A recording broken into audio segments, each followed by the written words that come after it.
भाजपने रणजितसिंह मोहिते पाटील यांच्यावर पक्षीय शिस्तभंग केल्याचा आरोप करत कारणे दाखवा नोटीस बजावली आहे। महाराष्ट्र प्रदेश कार्यालयाने ही नोटीस दिली असून भाजपचे कार्यालयीन सचिव मुकुंद कुलकर्णी यांच्या सहीने ती जारी करण्यात आली आहे।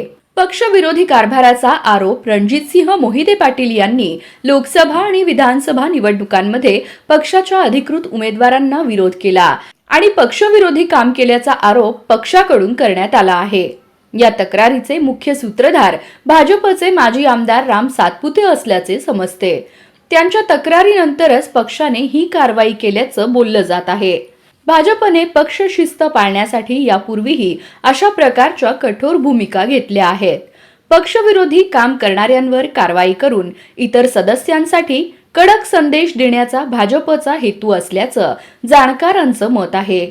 आता या प्रकरणावर रणजितसिंह मोहिते पाटील काय प्रतिक्रिया देणार याकडे सर्वांचं लक्ष लागलं आहे।